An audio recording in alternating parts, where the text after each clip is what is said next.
Why did you join Gnomeland? Skibbity toilet content.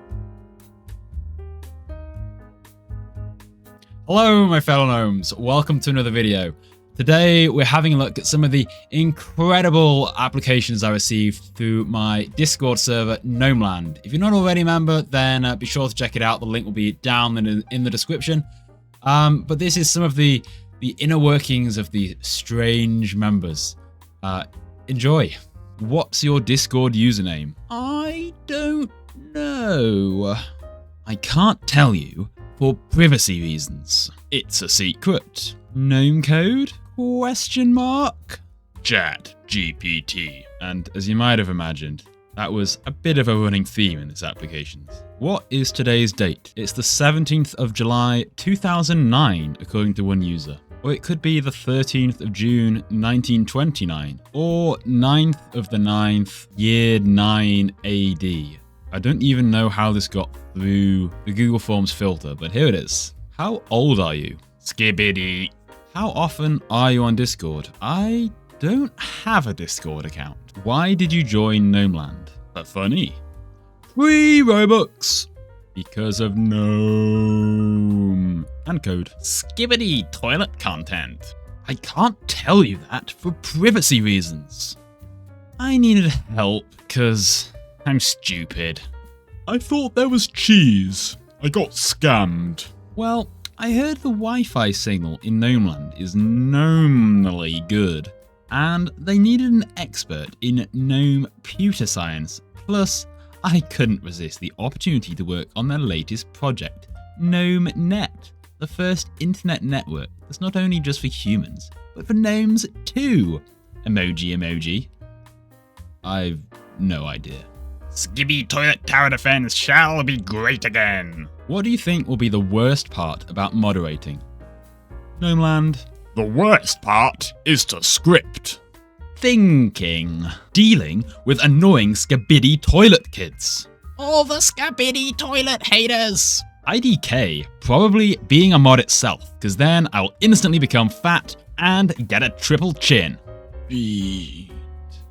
Kids with guns yelling at me. Pensive emoji.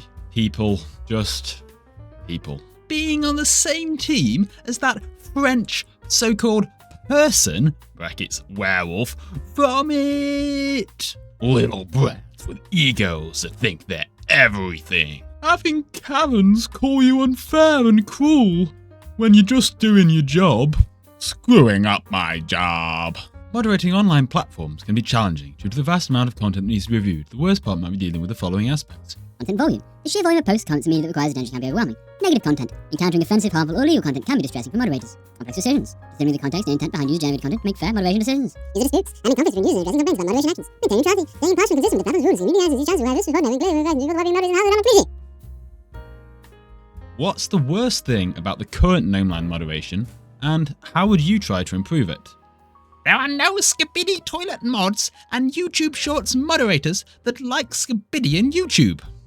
I would try to achieve world domination.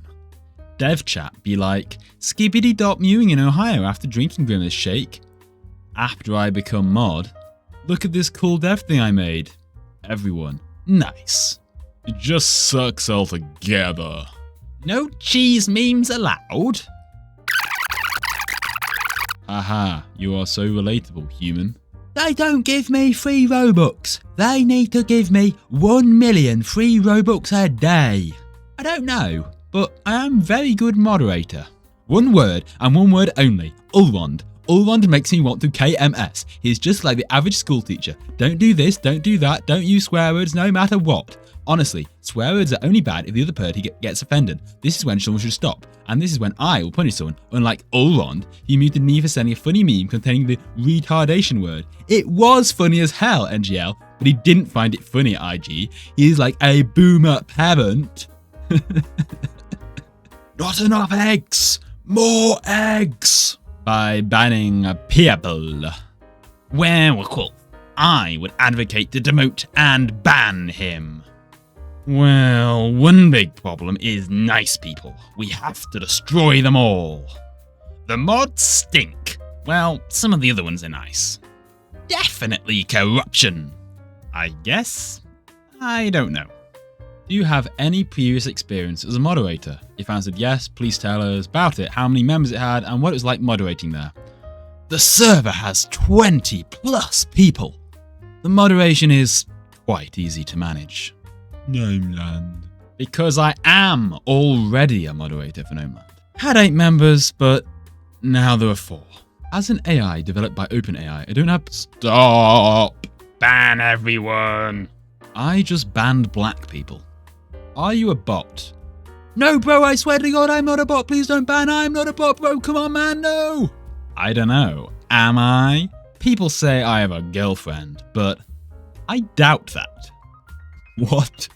Moderator scenarios. Scenario 2. Somebody new has joined the server and is asking for scripting help in the main chat channel. What do you do? In the scenario, if the server has specific chance to take a scripting or programming help by player, new member to this chance. If not, the server allows general tech discussion in the main chat channel. The question ask the question guidance there. The main chat channel is meant to take discussions are coming from the new member running the channel. They can see yes is on the screen. This helps to meet the main chat channel on topic and ensures that the new members see the best possible result from those with experience in scripting. Thank you. Jeez. Ban them. A new user has started spam pinging and says he wants to get banned. Ban. Scenario 4. A user is consistently posting negative feedback to various users in suggestions and creations. Gnomeland. Give him cookie. Shoot him and then ban forever. Goodbye. Please leave all negative feedback in DMs and not here. Send them a link to a YouTube video of my game, asking them to rate it. But then I make the YouTube link a Grabify link. Once I have their IP address, commit several DDoS attacks on them, and leak their entire information to GnomeCode so we can get yet another unpaid unionized helper. So I ask him to stop, like it's friendly. I may ask him stop for 22 or 3 times, but after that I will mute him for a short time. Or I try to talk to him and say this game isn't that much bad and ... something like that, so he will stop that bad thing. As long as it's not negative towards me, I do nothing. A user like that should be shown no mercy. New scripters will think of that feedback like an insult and will probably quit. We don't want that. Do we? Scenario 5. 2 users are both accusing each other of scamming. What do you do? Gnomeland. Ban them! Ban them! I dig deeper into the situation, but probably ban. Side with whichever one knows more skibbity toilet lore. Scam them in return. I'm so done. I'll leave the server. I will ask them what happened and do decision. Ban the one I like the least. Scenario 6. Users are complaining because he got selected as moderator. Ban everyone! And there we have it. The intellectual prowess that is Gnomeland members. If you've enjoyed this, then leave a like and subscribe, and of course join us over in Discord, and maybe I'll come and say hello. But until next time, I'll see you in the next video. Goodbye.